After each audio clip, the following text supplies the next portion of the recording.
What you are about to hear is a true story. Some names have been changed.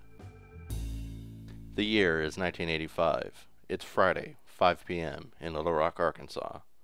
Governor Clinton works silently at his office inside the governor's mansion. He has just vetoed a bill that very day that would give tax credits to individuals for financial donations to colleges and universities. Clinton, who has several close friends that are university and college presidents, has pangs of regret on the veto. We now join him as he is about to call one of his university president friends to offer his condolences. The year is 1985. Hello, Bob. This is Bill. I'm sorry to say I couldn't sign off on the college donation tax credit at this time. What? I thought we agreed on a subject. You know it's political. I'm sorry. I might be seen as a tax and spender. You were afraid. I was afraid what might happen to the Treasury. Want teachers to be paid more? Well, of course I want teachers to be paid more. To the country on education. You're right. I know we're last in the country on teacher salaries. All right. We need to do this right. I appreciate your friendship and candor, Bob. Goodbye, Bill. Bye-bye. What am I going to do? That bill's across town in the house clerk's office, and it's 5 p.m. after hours in 1985. Meanwhile, across town at the state capitol, a trooper is patrolling the grounds. He is Officer Daniels, a young man of 29, stocky, clean-cut, like a trooper should be. He smells of Irish Spring. Suddenly his walkie-talkie crackles to life. Little does he know, he is about to be sent on a mission from the most powerful man in Arkansas. His journey begins in 1985. Officer Daniels, we have the governor on the line. Patch him through. Hello, officer. Yes, sir. Officer Daniels speaking. Officer Daniels, I have a vital and urgent need to have an item retrieved from one of the offices there at the Capitol. Do you copy? I copy that, Governor. Now I need you to go into the house clerk's office. There's going to be a brown manila envelope marked from the governor's office that will be somewhere in the front of that room. Officer Daniels, I am tasking you with getting me that envelope and delivering said envelope to the governor's mansion.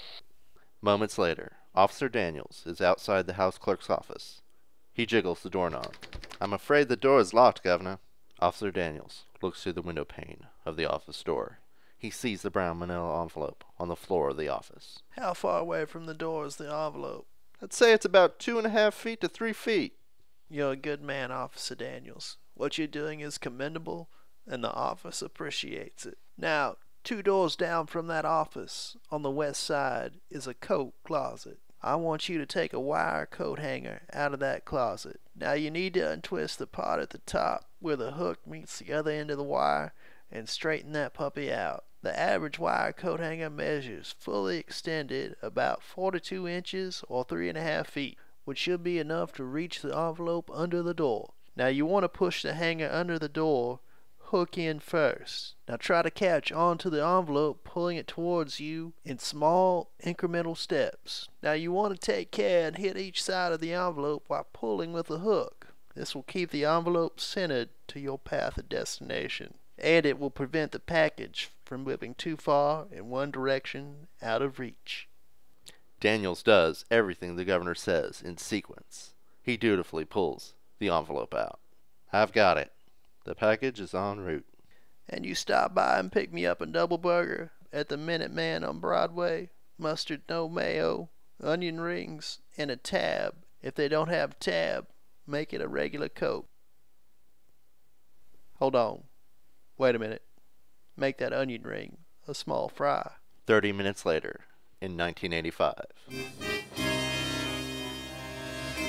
Officer Daniels arrives at the governor's mansion in tow with the brown manila envelope and the governor's food.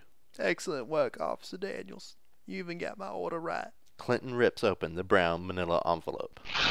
Then, with a fountain pen, he crosses out the veto stamp. He slams down a stamp of approved. Officer Daniels, can you take this back over to the house clerk's office? Thus the bill is passed. in 1985. Postscript. Several months later, in 1985. Governor Bill Clinton called for a special legislative session. One of the emergencies being the need to repeal the overly generous tax credit for donations to colleges and universities. Bill Clinton served as governor until 1992. This has been a Long Weekend production. In association with Razcraft Enterprises. Music by Kevin MacLeod, courtesy of Incompetech.com.